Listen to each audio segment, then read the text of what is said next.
Question 1 में आपका दिया है identify parallel line segment in the following figure given below. आपको जो फिगर दिया हुआ है उसमें आपको पैरेलल लाइन को बताना है कि पैरेलल लाइन होता कौन कौन सा है। ठीक है, तो सबसे पहले ये जानिए कि पैरेलल लाइन होता क्या है। देखिए, पैरेलल लाइन ऐसा लाइन होगा जो आपस में कभी इंटरसेक्ट नहीं होगा, यानी आपस में कभी नहीं मिलेगा। जैसे मान लीजिए अगर आपका दो लाइन ऐसे दिया हुआ है तो दो लाइन आपका यहाँ का डिस्टेंस और यहाँ का डिस्टेंस सभी जगह का डिस्टेंस सेम होगा, कभी भी ऊपर नीचे नहीं होगा। अगर कोई भी दो लाइन के बीच का डिस्टेंस अगर सेम होता है, इक्वल रहता है, तो आपको पैरेलल लाइन होगा। ठीक है, आपको ऐसे पैरेलल लाइन हो सकता है। मान लीजिए आप एक लाइन यहाँ लिखा हुआ है, एक लाइन यहाँ लिखा हुआ है, तो ये भी आपको पैरेलल लाइन हो जाएगा। अगर मान लीजिए आपका एक लाइन ऐसे दिया हुआ है, एक लाइन ऐसे दिया हुआ है, तो ये भी आपको पैरेलल लाइन हो सकता है। तो इसी तरीके से आपको इस क्वेश्चन में बताना है कि कौन कौन सा लाइन पैरेलल है। ठीक है, तो यहाँ देखिए पहला ए नंबर में आपको ए बी जो है डी के पैरेलल है, तो इसको लिखेंगे हम लोग ऐसे ए बी पैरेलल डी। ठीक है, ए बी जो है डी के पैरेलल है। उसके बाद सेकेंड में देखिए इसमें अब कौन कौन सा लाइन पैरेलल है। ए बी जो है ईडी के पैरेलल है, ए बी और ईडी पैरेलल है। यहां लिखेंगे ए बी पैरेलल ईडी। ठीक है, ये हो गया। अब एफ ए जो है एफ पैरेलल जो है आपको सी डी के है। ठीक है, तो आप लिखेंगे C D parallel A F. ठीक है, ए सी डी जो है आपको ए एफ के पैरेलल है। उसके बाद आपका हो गया F E parallel B C. यहां लिखेंगे F E parallel B C, आपका ये हो जाएगा। ठीक है, F E parallel B C, ये आपका हो गया।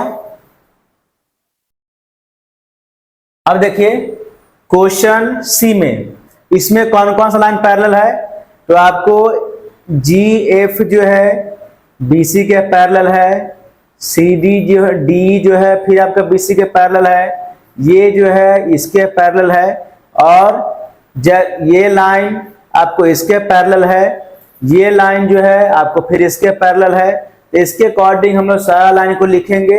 यहां आपका हो जाएगा जी एफ पैरेलल बी सी। यहां लिखेंगे जी एफ पैरेलल बी सी, पहला ये हो गया। सेकेंड आपका हो जाएगा एफ ई पैरेलल आपका हो जाएगा जी ए। यहां लिखेंगे एफ ई पैरेलल जी ए, ये हो गया।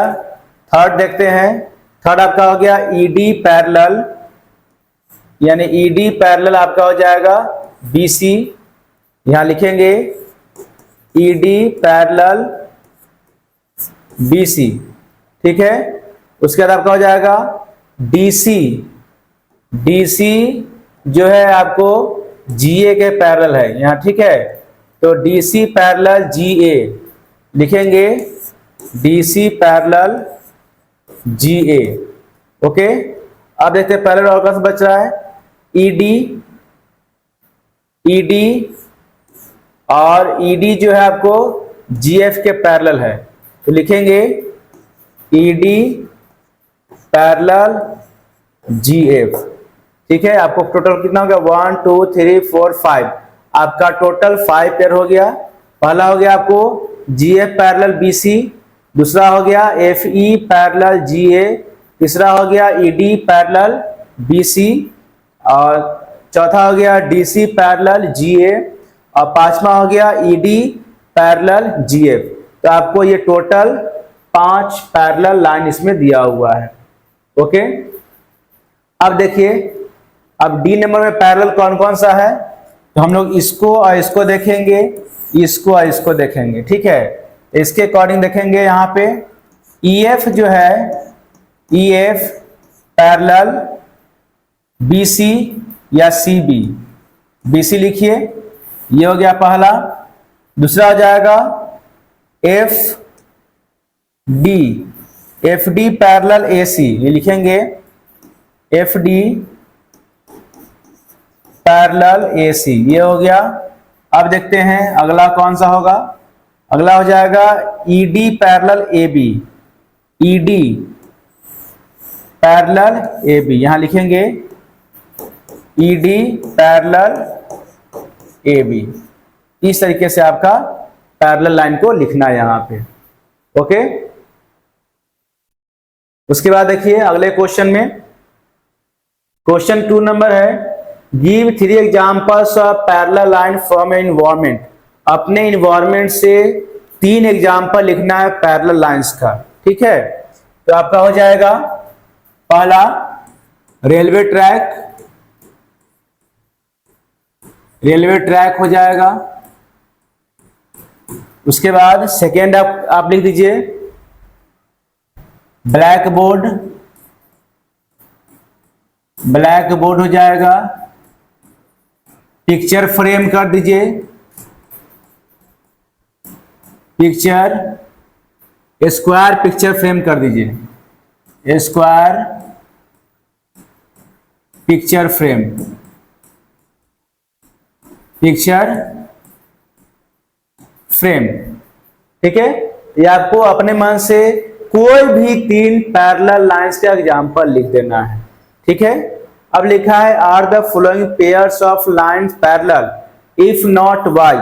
आपका जो लाइन दिया हुआ है क्या वह पैरेलल है, अगर नहीं है तो क्यों नहीं है, इसका रीजन लिखना है। रीजन आपका क्या होगा, नो, क्योंकि आप देखेंगे लाइन में मैंने बताया था कि आपका यहां का डिस्टेंस और यहां का डिस्टेंस दोनों बराबर होना चाहिए, डिस्टेंस जो है दोनों बराबर होना चाहिए। तो आपका जगह no, because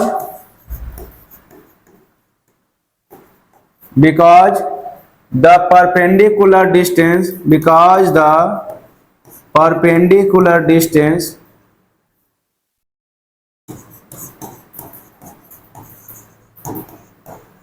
perpendicular distance between them is not same everywhere। ये आपको हर जगह सेम नहीं है, इसलिए आपको ये पैरेलल लाइन नहीं होगा। ठीक है।